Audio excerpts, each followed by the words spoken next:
Aaron, Yes. si Moy ang una mong pinili sa schoolyard pick. Pwede kang pumili ng iyong katribo, Aaron. Sino? Moy. Flexible si Moy sa lahat ng bagay. Lahat magluto, kahit mag-ayos ng shelter namin, kaya niya yan. Magsibak ng kahoy, kumuha ng pagkain, lahat parang kaya niyang gawin. Masasayang bang may alliance na kayong dalawa ni Moy?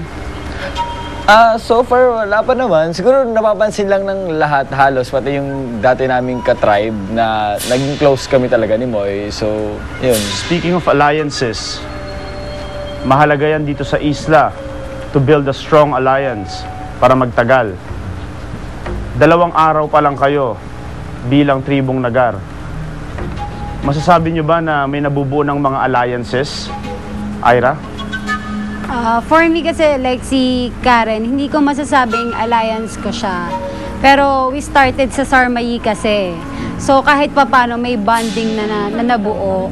So yun, hindi naman namin na pwedeng alisin nyo pagdating sa ibang group. So maintain lang na andyan siya, friends kami. Ian?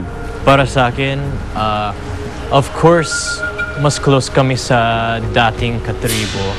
Pero you never know what will happen, but I just think right now it's too early to tell. But mas komportable ka sa dating katribo mo. Moy, ikaw? Masasabi mo ba mas mahalaga ang friendship kaysa sa alliances sa larong ito? Parang mag-start muna sa friends. Well, kung makuha mo na yung loob nila, yun na yun, parang automatic na kakampi mo na sila, parang gano'n. Meron ba kayong hindi nagugustuhan sa inyong mga katribo, ugali ng kahit na sino? Karen? Actually, sabi mo nga 2 days pa lang kami nandito, so wala pa. Simula na nag-start ang Survivor, lahat kasi tinreat ko as friends talaga. So kung meron man kasing sumama rin ng loob sa akin, hindi ko rin siya papatulan. So it means lahat sila nagustuhan ko. Aaron, mapunta tayo sa'yo. Nakita ko ang reaksyon mo nung makuha mo ang pulang bato na magsasabing leader ka na ng Nagar. Nagulat ka, parang hesitant ka. Ayaw mo ba maging tribe leader? Hindi lang ako sanay na maging leader. Even sa school namin dati, ayaw ko magpepresenta na maging leader.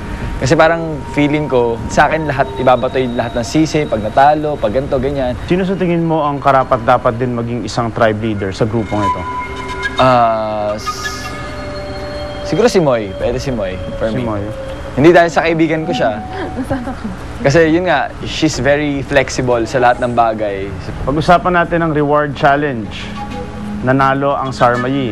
Masakit ang mga katawan ninyo. Nainggit ba kayo sa Thai massage treatment na nakuha nila? O baliwala ito sa Hindi inyo? naman. Yeah. Okay lang. Kasi yung bed namin, minamassage na rin kami. Ha? Yung bed namin, parang may masahe na rin konti. Siguro kung pagkain yun, baka medyo na ano kami. Pero yung massage, baliwala yun. Masasabi nyo ba stronger tribe ang Sarmayi kaysa sa inyo, Miko? Palagay ko hindi kasi yung laban namin kanina lalo na 3 pa yung dapat namin kunin na may puzzle sa loob. Tapos sila nagbubuo na. Ilang beses na may nahulog. Siguro mga 20 minutes din sila inabot sa pagbubuo ng puzzle. Pero 2 moves na lang yung gagawin namin sa puzzle eh. 20 seconds, hindi nila nagawa yun, panalo pa kami. Noong una napansin ko, dikit ang laban. Halos lumalamang pa nga kayo, ang grupo ninyo. Ang turning point siguro nung nahulog si Moy ng 3 beses. Moy, masasabi mo ba na ikaw din ang naging dahilan kung ba't nahuli ang grupo ninyo? Medyo. Sorry guys. Kasi parang, isip ko kasi, akala ko kaya ko. Nung nandun na ako, parang ang hirap pala. Parang ang bigat ng katawan ko. So, sorry naman ako after. Tao lang ako, ha? Sorry. Ira, nagulat ka ba sa kakayahan ng iyong katawan sa pagtawid dun sa mga swinging ropes? Napansin ko may mga acrobatic moves kang ginawa kanina. Well, nagamit ko talaga yung mga extension. So, hindi kasi ang hirap talaga niya, especially pag girl yung gumawa kasi yung strength mo talagang kailangan buhos. So, hindi ka pwedeng basta bumitaw dun sa pinaka-rope kasi malalaglag ka. Ano naging pakiramdam mo nung isang puzzle piece na lang ang naiiwan at malapit ka na sa platform tapos nahulog ka pa? Na-depress ako. Kasi iniisip ko rin na parang siguro kung natuloy ko pa yon, may possibility pa na kami yung nanalo kasi sobrang dikit yung laban. Kaso, nung time na yon na parang gusto ko pang pilitin, kaso parang nag-blackout na ako, bigla akong bumagsak. Mapunta naman tayo sa pagboto ngayong gabi. Ano ang naging criteria nyo sa pagpili kung sino ang iboboto? Ako? Moy. Siguro yung feeling ko lang, sorry pero yung kailangan pa namin sa tribe namin, yung hindi namin iboboto, pero yung kumbaga hindi na siya kailangan at hindi siya malakas, feeling ko yun yung para sa akin. Miko, Para sa akin, dalawa binabalanse ko.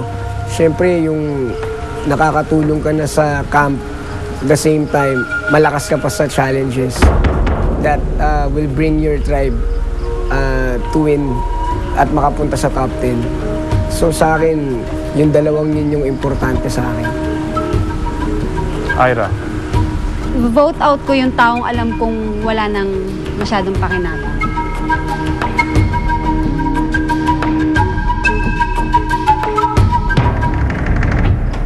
simulan na natin ang pagboto. Moy?